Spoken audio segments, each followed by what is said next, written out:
पड़े हैं। इतना हिरण का पीछा किया कि सारे सिपाही पीछे रह जाते हैं। महाराज जंगल में बढ़े चले गए। शाम हो जाती है। सिपाहियों ने आकर के रानी सुरची से कहा, रानी साहिबा गजब हो गया। बोले क्या हुआ? बोले मैंने महाराज को रोकने की बहुत कोशिश की लेकिन महाराज नहीं रुके। एक हिरण का पीछा करते हुए महाराज जंगल में भागे चले गए। महाराज हमारे रोकने से नहीं रुके। रानी कहने लगी आप सभी सो जाओ जा करके, हमारे पिया बहुत बलवान है, लौट करके आ जाएंगे, अब चिंता न करो। महाराज उत्तानपाद को आते आते संध्या हो गई, लोगों रात्रि हो जाती है। आवाज लगा रहे हैं, सुरची सुरची दरवाजा खोलो, सुरची दरवाजा खोलो। लेकिन रानी सो जाती है। महाराज खड़े खड़े आवाज लगा रहे हैं,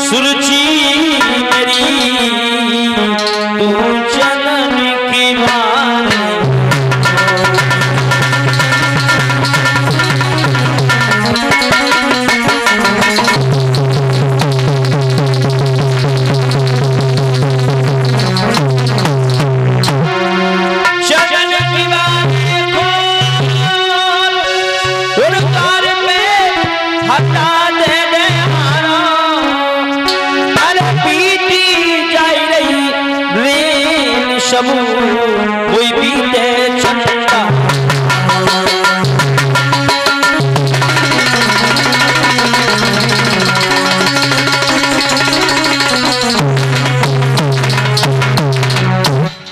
महाराज आवाज लगा रहे हैं लेकिन रानी गहरी नींद में सो जाती है।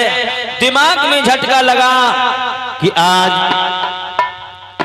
बड़ी रानी के पास में चलेंगे। उसी समय महाराज ने क्या किया, रानी सो गई लेकिन बड़ी रानी की याद आई महाराज को। आरे सुगंधी में सोई गई पंचो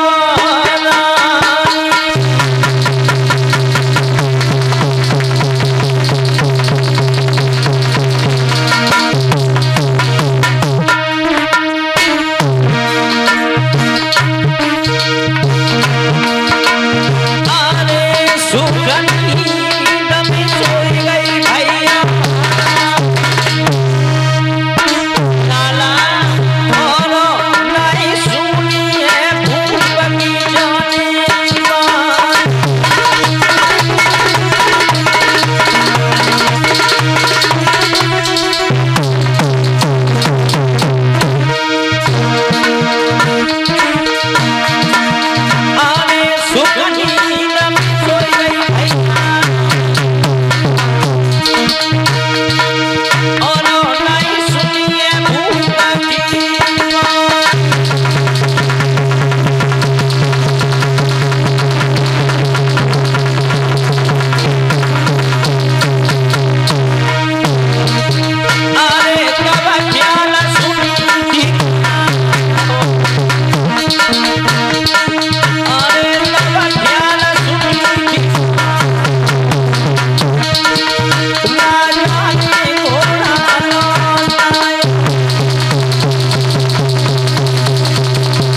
महाराज उत्तानपाद के दिमाग में झटका लगा। बड़ी रानी के पास चलते हैं। महाराज उत्तानपाद ने घोड़ा लौटाया, सुनीति के पास में पहुंचे। महाराज आवाज लगा रहे हैं, सुनीति सुनीति दरवाजा खोलो। तो मैया को सारी सारी रात नींद नहीं आती थी लोगों। मैया सुनीति उठ करके बैठ गई। दिमाग में झटका लगा, मेरी सौत ने मेरे महाराज को मुझे मारने के लिए भेजा है। खैर पति के हाथों मर जाऊंगी, मेरा कल्याण हो जाएगा। महाराज आवाज लगा रहे हैं, रानी दरवाजा खोलो, दरवाजा खोलो। अरे खोलो खोलो कि बनिया मेरी प्यारी, और गए तुम्हारी। खोलो कि बनिया मेरी प्यारी, शरणा मैं आई गए तुम्हारी। बोलो कि बनिया मेरी प्यारी, शरणा हम आई गए तुम्हारी। खोलो खोलो कि बनिया मेरी प्यारी, शरणा हम आई गए तुम्हारी। बोलो कि बनिया मेरी प्यारी, शरणा हम आई गए तुम्हारी। बोलो कि बनिया मेरी प्यारी, शरणा हम आई गए तुम्हारी।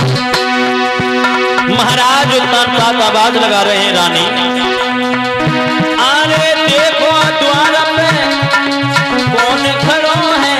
देखो द्वार पे कौन खड़ो है, तेरी सेवा में है बलिहारी, शरण हमारी तुम्हारी।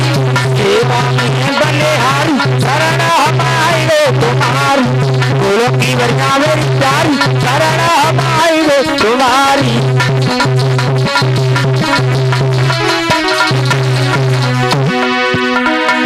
धीरे धीरे दरवाजा खोलो, धीरे धीरे दरवाजा खोलो। धीरे धीरे दरवाजा खोलो, धीरे धीरे दरवाजा खोलो। नई जगी जाई सौत तुम्हारी, शरण हमारी तुम्हारी। जगी जय सौती हमारी, शरण हमारी तुम्हारी। बोलो कि बनिया मेरी प्यारी, शरण हमारी तुम्हारी। देखिए लोगों क्या बात है, क्या उम्र बच्ची देखो नए जग जाए सोच तुम्हारी, आहा, शरण हमारी तुम्हारी। जगी जय सौती हमारी, शरण हमारी तुम्हारी। बोलो कि बनिया मेरी प्यारी, शरण हमारी तुम्हारी। खोलो खोलो कि भैया मेरी प्यारी, आहा, शरण हमारी तुम्हारी। बोलो कि बनिया मेरी प्यारी, शरण हमारी तुम्हारी। बोलो कि बनिया मेरी प्यारी, शरण हमारी तुम्हारी। याद रखना भागवत प्रेमियों, आज महाराज आवाज लगा रहे हैं तो रानी ने दरवाजा खोला है। महाराज उत्तानपाद की नजर जब सुनीति के ऊपर पड़ी है तो शरीर सूख चुका था, गोश्त खत्म हो गया, हड्डियां हड्डियां बची हुई थी। महाराज उत्तानपाद कहने लगे, रानी तू? बोले महाराज ये तो किस्मत का खेल है, मेरी जो किस्मत में लिखा है वही तो मुझे मिलेगा। महाराज की अंगुली पकड़ी है, ले गई है। कहने लगी, पिया आपको भूख लगी होगी। महाराज उत्तानपाद ने कहा, रानी भूख तो लगी है, जौ की रोटी दी है उस पर नमक भर के जब दिया है तो महाराज उत्तानपाद की आंखों से आंसू निकल गए। तू यही भोजन करती है? बोले पिया मेरी किस्मत में जब यही लिखा है तो क्या करूं, इसमें आपका। रानी कहने लगी, पिया सारी रात कहाँ रहे, मैं जानती हूं तुम कहाँ रहे। झुंझला करके बोली है, पिया आने हुई रही कांति मलिना, छटा छवि छीनक सुंदर नाई, चेहरे को ढरक दो रंग फिरी जलनाई।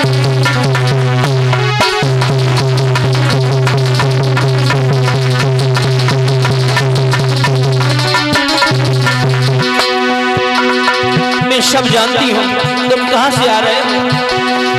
आवे लाल सोती घर लाए, जानी मिल लाए, रहिए धमकाई, रहिए धमकाई। पिया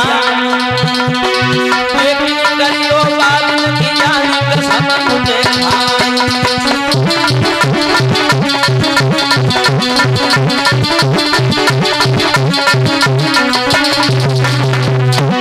महाराज उस दिन की याद करो, तुम रात सोच कर रहे जानी मिली मैं गई है दबकाई निकल करूँ बात न किया यार कसम मुझे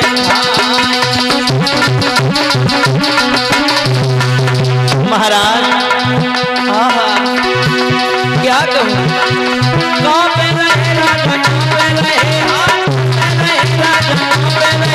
बताओ सारी बताओ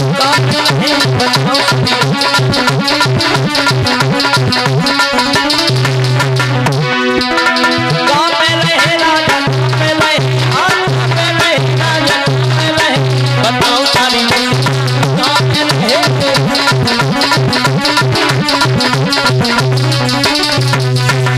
महाराज कान बात कहने लगे, बेहूदी नारी हमसे जबान लड़ा रही है। अरे सारी रात तू सोती रही, मैं तेरा इंतजार घर के बाहर करता रहा, चेहरा मेरा कौन लाएगा या तेरा?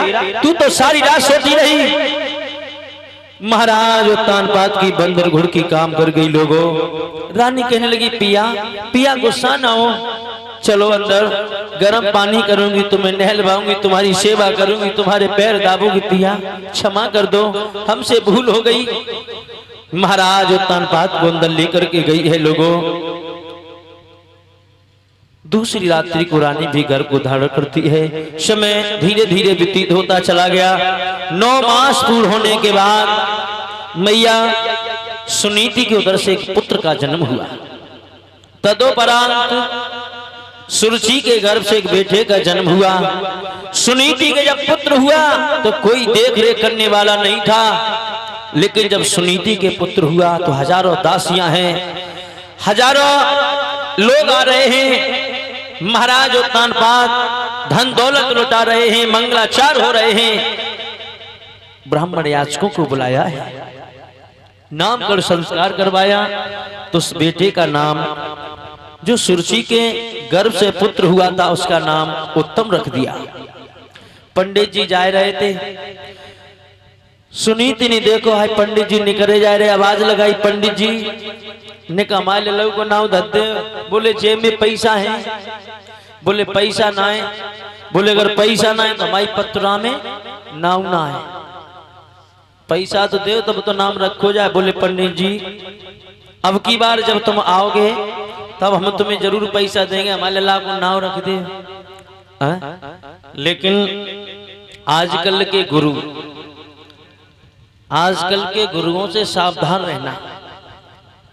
आप गुरु करते हो तो आपको देखना चाहिए मेरा गुरु कोई चरित्रहीन तो नहीं है, मेरा गुरु कहीं शराबी तो नहीं है, मेरा गुरु कहीं जुआरी तो नहीं है। गलिन गुरु आ फिरे, गली गली में आवाज लगाते हैं गुरु, कोई दक्षिणा ले लो हमसे। कहने का मतलब यह है गुरु को दक्षिणा चाहिए, पैसा चाहिए, चेला चाहे बाहर में जाए, चाहे नरक में जाए, चाहे स्वर्ग में जाए, गुरु को कोई मतलब ना है। हाँ, लेकिन याद रखना भागवत प्रेमियों, जैसे गुरु और वैसे ही चेला, चेला गुरु गए। हाँ, लोभी गुरु हो और लालची चेला हो, या लालची गुरु हो लोभी चेला हो, तो कभी भी गुरु और चेले का कल्याण होने वाला नहीं है। हाँ, याद रखना, एक चेला तो बहुत आलसी और बात आलसी रहे उनके गुरुजी, और गुरु से आलसी चेला। तो गुरुजी ने जो कही चेला ऐसो करो, गुरु और चेला परे। तो गुरुजी ने कही चेला ऐसो करो, बाहर पानी बस रहो, बंद हो गो या बसी रहो है। तब चेला रजाई भी बोलो बने तो आलसी बनने की क्या करे, तो कुत्ता घूम रहा हो तुम्हारे पुचकार, उनने कुत्ता आओ ढेंगा, उनने परी परी। चेला ने पीठे पे हाथ फिरा, बनने की गुरु एक बूंद नहीं पड़ रही। बनने क्यों रे बेवकूफ, तू रजाई पड़ा है, कह रहा है एक बूंद नहीं पड़ी। बोले गुरुजी अगर पानी बस हो तो कुत्ता की पीठ भींजी भई होती है। आलसी चेला। दोबारा गुरुजी ने फिर आवाज लगाई, बोलने की चेला ऐसा करो लालटेन बंद कर दो, काफी समय हो गया। बोले गुरुजी ऐसा करो तुम कमर में मुंह दे लो, तुम दे जानियो को लालटेन बुझिएगा ही, इतना आलसी रहे। तीसरी बार गुरुजी ने फिर कही बेटा चेला ऐसा करो ये दरवाजा बंद कर दो, सर्दी आ रही है। बोले गुरुजी दो काम हमने कर दे, तीसरो ठिकी तुम ही करते हो। दो काम हमने कर दे, तीसरो ठिकी तुम ही करते हो। तो याद रखना लोगों, ऐसे गुरु और चेलों से बचना। हाँ, देव ऋषि महाराज पंडित जी जा रहे थे तो पंडित जी ने उस बेटे का नाम ध्रुवा रख दिया। ध्रुवा मैया ने उस नाम को शुद्धिकरण करके ध्रुव रख लिया। ध्रुव जितना पढ़ने में उत्तीर्ण है उतना ही उत्तम पढ़ने में नील है। समय धीरे धीरे व्यतीत होता चला गया, दोनों पाठशाला जाते हैं। एक दिन उत्तम ने कहा भैया ध्रुव आप ऐसा करो हमारे साथ पिताजी की कचहरी में चलो।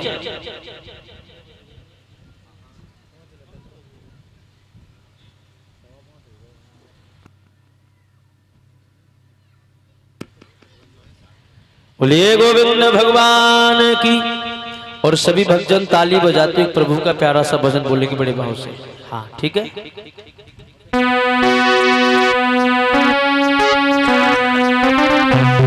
छोटी सी बात को बहुत बड़ा कर देता है, ये चुंगला के अंदर कला होती है। चुंगला चूकत है नहीं गाय कहो चाहे रोए, घर घर फूट कराबते करें एक के दो। चुंगला के अंदर बहुत बड़ी कला होती है। और एक बात ध्यान रखना, अगर आपके घर में झगड़ा हो जाए तो घर में बैठ के पंचायत कर लो, बाहर को पंच मत बुलाओ।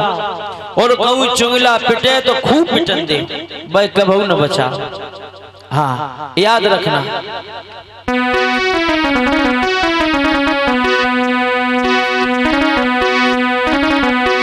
अपने घर के झंझट में और पंच बुलाना ठीक नहीं लाला। और चुगली खोर कहीं पिटता हो तो उसे बचाना ठीक नहीं।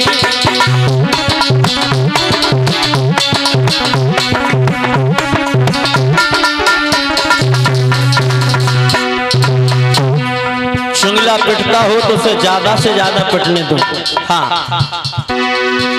अरे चुगला खोर कहीं पिटता हो तो उसे बचाना ठीक नहीं।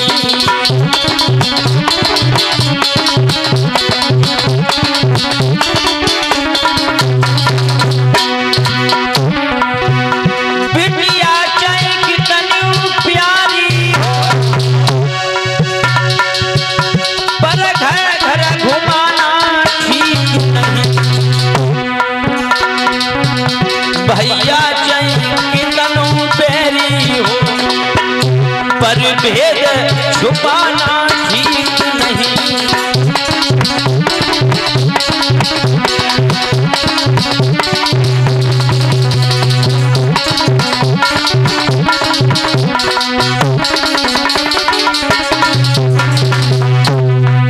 याद रखना धर्मेंद्र की बातों को। बेटी चाहे कितनी भी प्यारी हो लेकिन घर घर घुमाना ठीक नहीं होता है। भाई चाहे कितना भी दुश्मन हो लेकिन उसे अपने मन की बात कभी नहीं छुपाना चाहिए।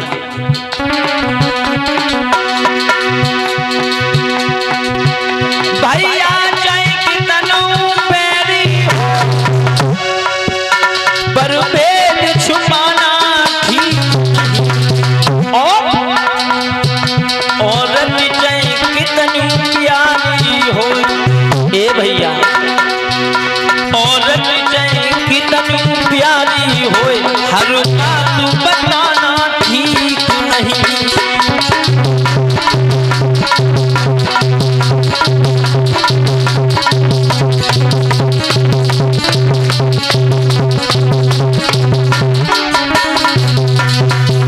याद रखना भागवत प्रेमियों, एक चुंगला बैठा हुआ था उसे चैन नहीं पड़ा।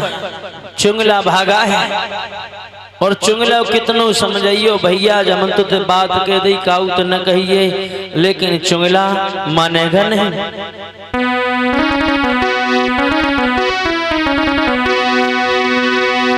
अरे चुंगला से मन की बात कहो तो चुंगलू कबहू नहीं मानेगो, अंधे पे भेसिया दबइयो उतनो की 11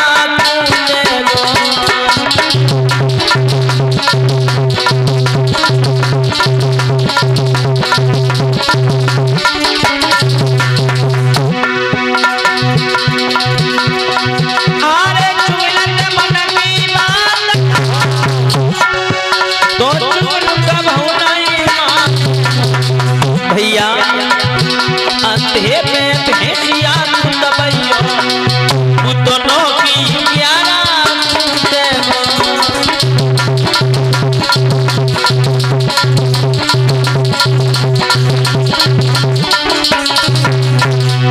और आरे नीम के नीचे उठ खड़ो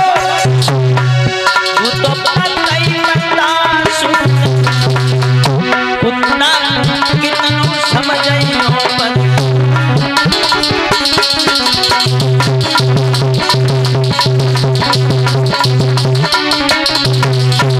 याद रखना लोगों, अरे ताल बिगाड़ दे गाई ने चुगलन डालेगा, अरे बीज नहीं बजे अरे उसर में जय तुम कितनी खाद लगा।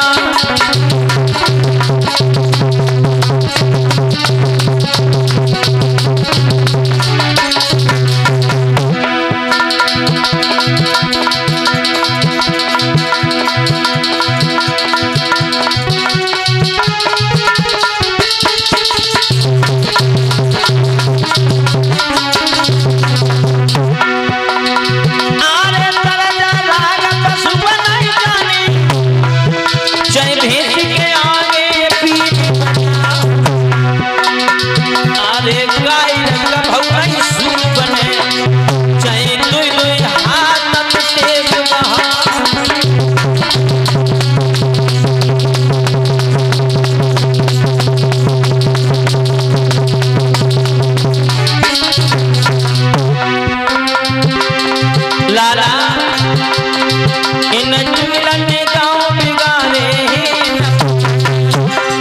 इन चुगलन ने गाँव बिगाड़े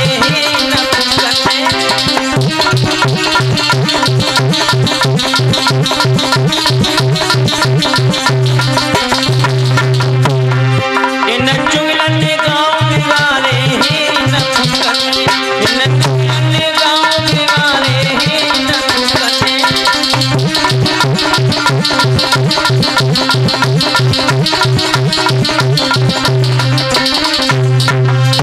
मेरे भैया आज महाराज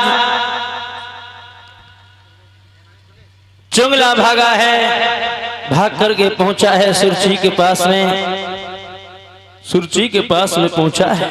और एक बात और बता दूं भागवत प्रेमियों, महाराज ध्रुव को जब गोद में उठाया तो महाराज को बहुत प्रसन्नता हुई।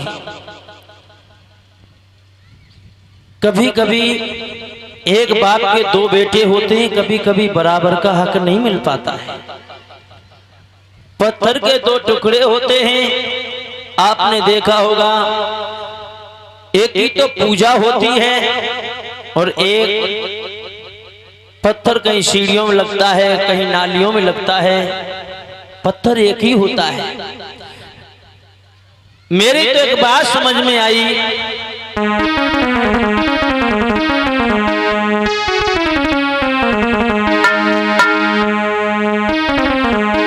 कि एक वृक्ष की 2 डाली पर किस्मत जुदा जुदा है।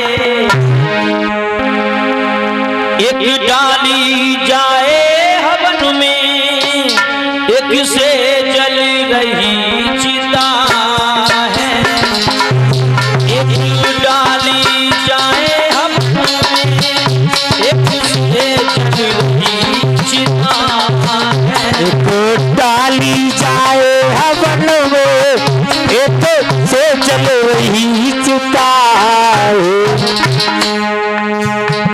एक वृक्ष की दो डाली होती है, एक तो हवन में, एक तो पूजन में लगती है, और दूसरी मरघट में जाकर के मुर्दे के साथ में लगती है। एक वृक्ष की दो डाली, पर किस्मत जुदा जुदा है। एक डाली जाए हवन में, एक से जल रही चिता है। एक डाली जाए हवन में, एक से जल रही चिता। एक डाली जाए हवन में, एक से जल रही चिता। एक पत्थर के दो टुकड़े, ओ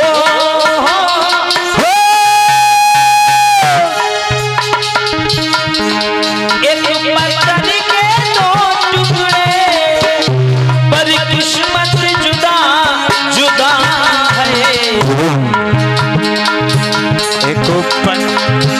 एक बन शंकर जी पूजते, एक सीढ़ी में लगा है। एक पल शंकर जी पूजते, एक सीढ़ी में लगाए।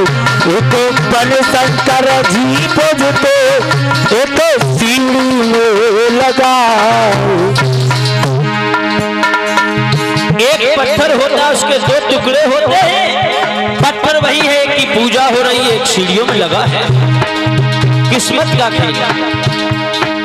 एक पत्थर के दो टुकड़े, पर किस्मत जुदा जुदा है। एक बन शंकर जी पूजते, एक सीढ़ी में लगा है। एक पल शंकर जी पूजते, एक सीढ़ी में लगाए। एक पल शंकर जी पूजते, एक सीढ़ी में लगाए। एक बाप के दो बेटे, पर किस्मत जुदा जुदा है। एक पालने में झूले, एक पत्तों पर पड़ा है। एक पालने में झूले, एक पत्तों पर पड़ा। एक पालने में झूले, एक पत्तों पर पड़ा।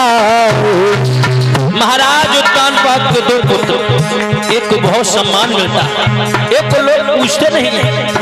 एक का जब जन्म हुआ तो हजारों दास दासियां, और दूसरे का जन्म हुआ तो कोई पूछने वाला नहीं, पत्तों पर पड़ा। एक बाप के दो बेटे, पर किस्मत जुदा जुदा है। एक पालने में झूले, एक पालने में झूले, एक पत्तों पर पड़ा। एक पालने में झूले, एक पत्तों पर पड़ा। याद रखना भागवत प्रेमियों, किस्मत का खेल होता है। चुंगला भागा, सुरची को बताया है जाकर के, तो सुरची आग बबूला हो गई। बोले महारानी गजब हो गया, क्या हुआ? तुम्हारा पुत्र जमीन पे खड़ा है और तुम्हारे बेटे का जो सौत का पुत्र से महाराज ने गोद में उठा लिया। सुरची भागी है और भाग करके पहुंची है जाकर के महाराज की गोदी से धुरत को खींचा है, गाल में तार सीना तमाचा दिया है और कहा, ओरे नालायक, थोड़ा सा भगवान का भजन किया होता तो मेरी कोख से तू जन्म लेता, तो इस गोदी में बैठने का हकदार था। ध्रुव अपनी मौसी की तरफ देख रहा है, रोने लगा। ध्रुव वहां से चला, मैया के पास में पहुंचा रोता हुआ, तो मैया ने सवाल कर दिया, लाला क्या हो गया, क्यों रो रहा है, तुझे किसने मारा? क्या करो? मैया रोने लगी है, कहने लगी, बेटा बताओ तुम्हें किसने मारा, तुम कहाँ गए थे? लोगों एक बात ध्यान रखना, वो राजा नहीं हो सकता जिसके अंदर न्याय न हो, वो माँ नहीं हो सकती है जिसके अंदर दया न हो, वो स्त्री नहीं हो सकती जो अपने पति के मन की न हो, वो बाग क्या जिसमें फूल ना हो। याद रखना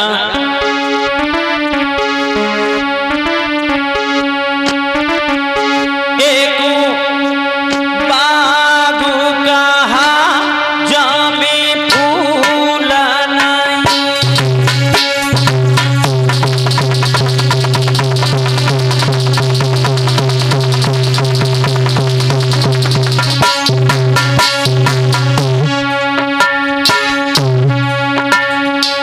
इसी बीच में 1 से 1 रुपए का आशीर्वाद प्रदान हुआ श्रीमान अजय यादव जी।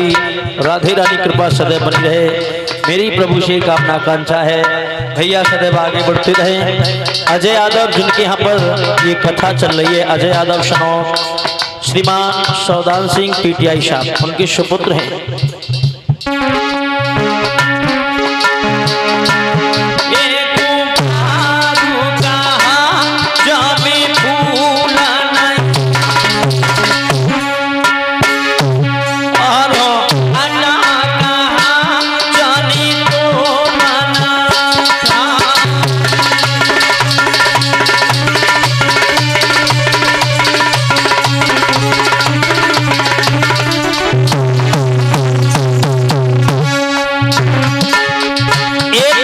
धर्मिल की याद रखना लोगों,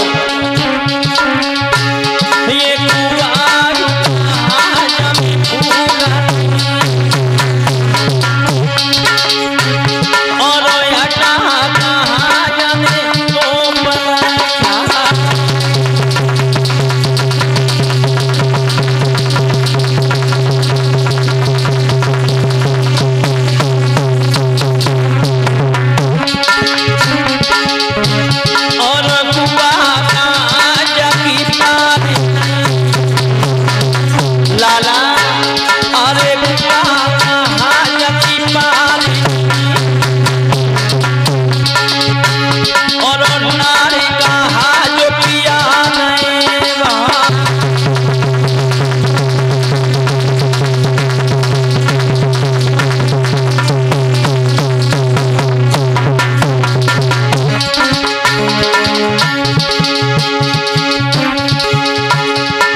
मुखिया मामा धन्य है।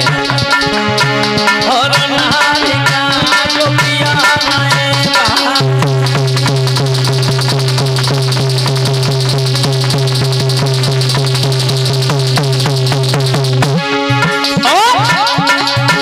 अरे राजा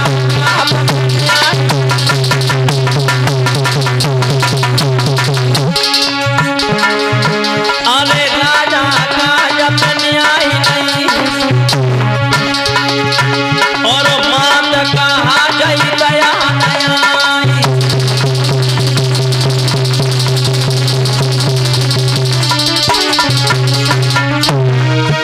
और याद रखना लोगों, बागरा कोठी का ठिकाना,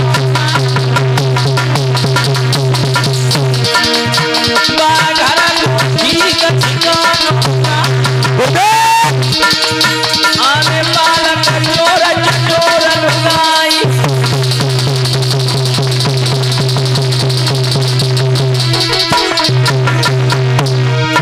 बागरा कोठी बागरा कोठी का ठिकाना, आने बालक चोर चोर लुगाई।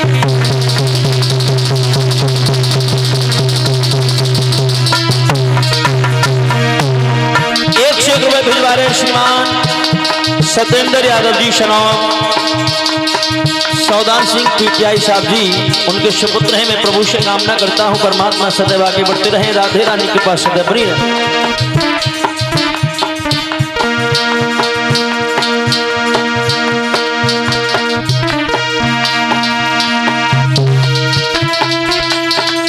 और याद रखना भागवत प्रेमियों,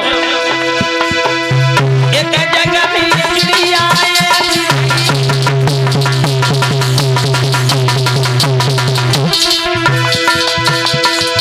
एक जगह बिजली आए, धरनी में धरे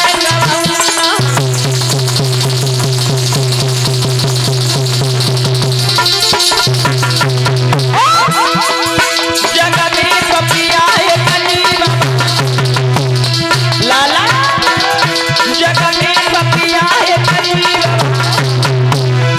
बिना बरस नीर पिए गबना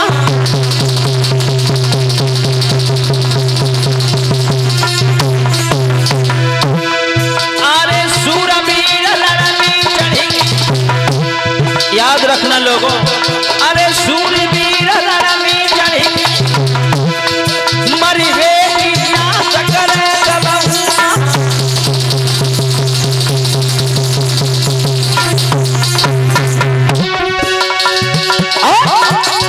आने से लेके कमाए आने से लेके कमाए और लेके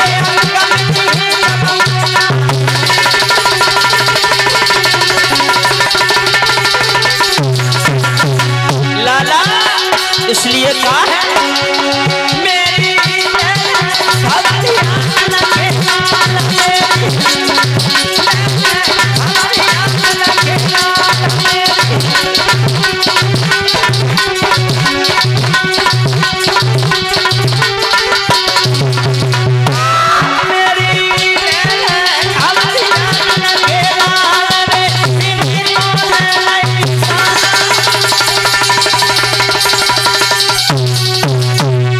याद रखना राजा राजा नहीं हो सकता जिसके अंदर न्याय न हो, वो माँ के जिसके अंदर दया न हो, वो भाग्य जिसके अंदर फूल न हो। मेरे भैया आज मैया से कहा ध्रुव ने मैया मैं उत्तम भैया के साथ में पिताजी की कचहरी में गए थे, पिताजी ने मुझे हंसते हुए गोदी में उठाया, मौसी आई, मौसी ने मेरे गाल में तमाचा दिया, मैया मौसी ने मेरे गाल में तमाचा दिया, मुझे इसका दर्द नहीं है, दुख सिर्फ इस बात का है कि पिताजी ने एक शब्द नहीं कहा।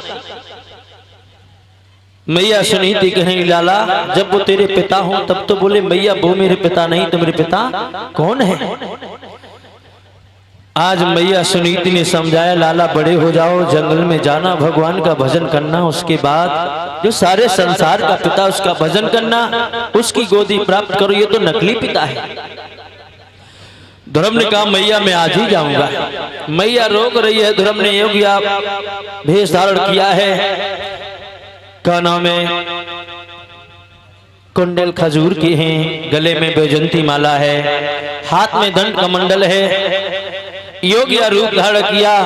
मैया रोक रही है। महाराज तानपाद को पता लगा कि ध्रुव वन में जा रहा है तपस्या करने के लिए, कहा ध्रुव को रोको, मैंने राज का आधा हिस्सा दिया। ध्रुव कहने लगा बारे प्रभु अभी तो घर से निकले नहीं, मुझे आधा राज मिलने लगा, मना कर दिया। यहाँ तक महाराज तानपाद ने कहा ध्रुव वन में तपस्या करने के लिए न जाए, मैंने अपना पूरा राज ध्रुव को दिया। ध्रुव ने मना कर दिया। ध्रुव पहुंचा है, निकला है, मैया के चरणों को स्पर्श किया, कहा माँ हमें क्षमा कर देना, अगर जिंदा रहा मैया तो दोबारा मिलेंगे आकर के, नहीं तो आखिरी प्रणाम है माँ, मुझे आप मन से आशीर्वाद दे दो।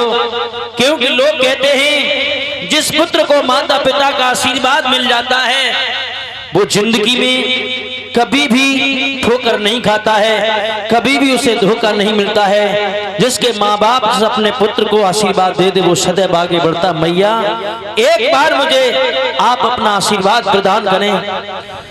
ध्रुव से मैया ने कहा लाला अभी मत जाओ, मैया रो रही है। मैया के चरणों को स्पर्श किया, ध्रुव चला है। सभी लोग रोक रहे हैं और आगे बढ़ा है।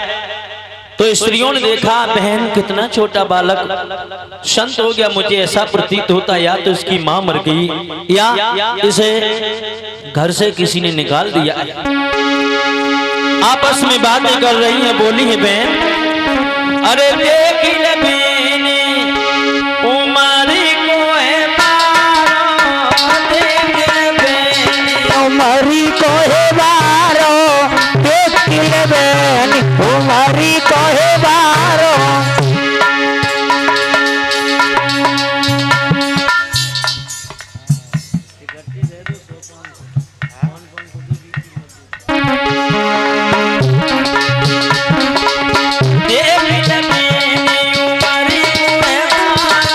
देख ले बेनी उमरी को है बारो, देख ले बेनी तुम्हारी कहे बारो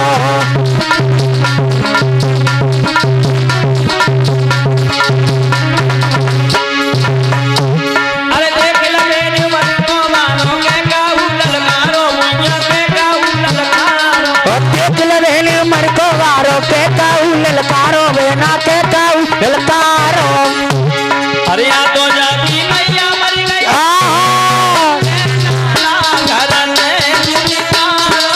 देख ले हमारी कहे बारो देख ले हमारी कहे बारो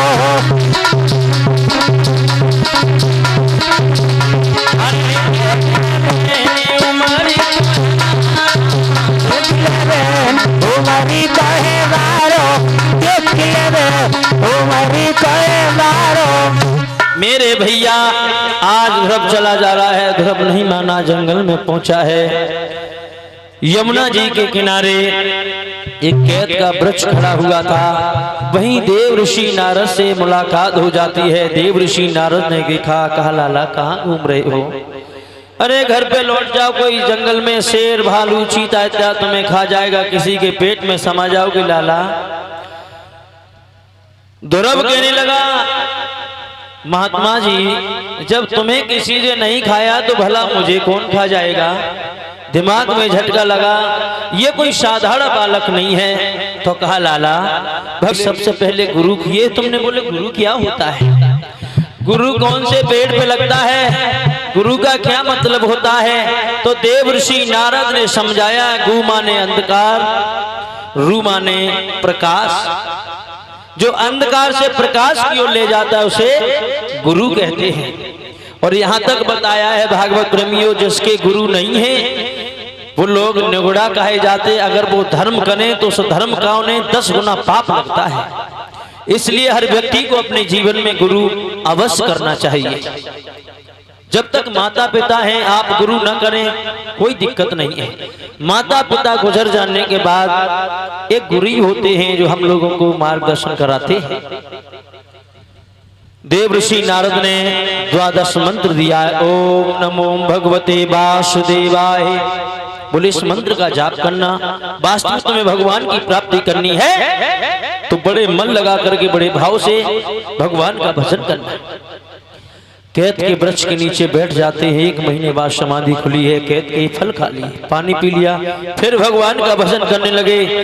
2 महीने बाद आँख खुली, कैद के वृक्ष के जो पत्ते थे वो खा लिए, पानी पी लिया। तीसरी बार वायु का हार कर दिया। इधर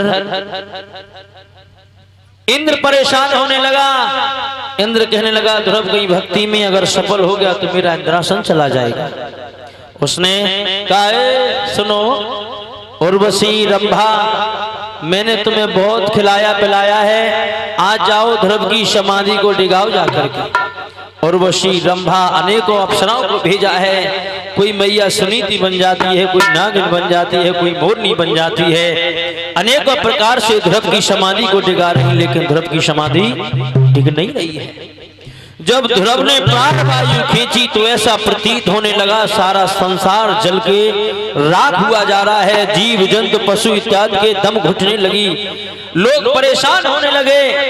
देव ऋषि नारद वहां से भागे हैं, क्षीर सागर में पहुंचे हैं। विष्णु भगवान से कहा हे प्रभु आपका भक्त आपकी तपस्या कर रहा है, आप थोड़ी देर नहीं गए तो सारा संसार जल की राख हो जाएगा। लोगों जब ध्रुव ने प्राण वायु को खींचा तो क्या हुआ?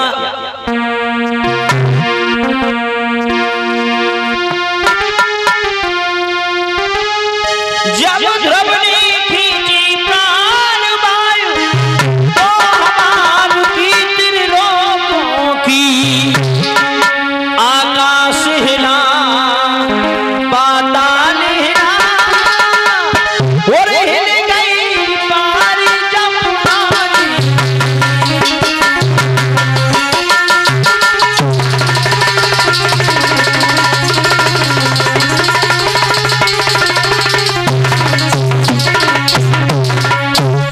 मेरे भैया जीव जंतु पशु इत्यादि सबके प्राण घुटने लगे, लोग परेशान होने लगे। निवेदन किया है देव ऋषि नारद ने तो आज भगवान भागे हैं और भगत के बस में भगवान हुआ करते। भगवान भाव के भूखे हैं, याद रखना लोग, भगवान भाव के भूखे हैं। आज भागे हैं, सभी लोग ताली बजाते हुए गाएंगे, सभी लोग बड़े भाव से। अरे अरे बैठी गरुड़ पे आए हैं जा करी रो दुर्लभ तपस्या। गरुड़ पे आए ही जा करी रो दुर्लभ तपस्या। हरि बैठी गरुड़ पे आए ही जा करी रो दुर्लभ तपस्या। सभी लोग मीठी मीठी ताली बजाते हुए भाव से बोले, हरि बैठी गरुड़ पे आए हैं जा करी रो दुर्लभ तपस्या। हरि बैठी गरुड़ पे आए ही जा करी रो दुर्लभ तपस्या। ध्रुव के पास में पहुँचे जाई, ध्रुव के पास में पहुँचे जाई। कह रहे लाला ध्रुव आंखें खोलो, ध्रुव की आंखें नहीं खुल रही। अरे अब मधुरे वचन सुनाए जा तपस्या। मधुरे वचन सुनाए ही जा करी रो दुर्लभ तपस्या। हरि बैठी गरुड़ पे आए ही जा करी रो दुर्लभ तपस्या। आज भगवान आगे बढ़े हैं, ध्रुव को आवाज लगाई है लेकिन ध्रुव की आंखें नहीं खुली। ध्रुव के पैर पे पैर रख दिया, आज भगवान ने ध्रुव को गोदी में उठा लिया, ध्रुव की आंखें खुल गई हैं। बोलिए भक्त और भगवान की। 5 वर्ष की अवस्था में ध्रुव ने भगवान की प्राप्ति की है। ध्रुव को गोदी लो उठाई, ध्रुव को गोदी लो उठाई। अरे अब हंसी हंसी लगाए हैं जहाँ करी रहो ध्रुव तपस्या। आए ही जा करी रो दुर्लभ तपस्या। हरि बैठी गरुड़ पे आए ही जा करी रो दुर्लभ तपस्या। हरि बैठी गरुड़ पे आए ही रे जहाँ करी रहो दुर्लभ तपस्या। हरि बैठी गरुड़ पे आए ही जा करी रो दुर्लभ तपस्या। हरि बैठी गरुड़ पे आए ही जा करी रो दुर्लभ तपस्या। आज ध्रुव को गोदी में उठाया, ध्रुव से कहा धन करता रहे, ये सदैव आगे बढ़ते रहे, मेरी प्रभु से ही कामना कांक्षा है। आज इंद्र का ऐरावत हाथी मंगवाया है, ध्रुव को उसमें बैठाया है। ध्रुव चले अयोध्या के लिए। अयोध्या वासियों को पता लगा कि ध्रुव आ रहे हैं।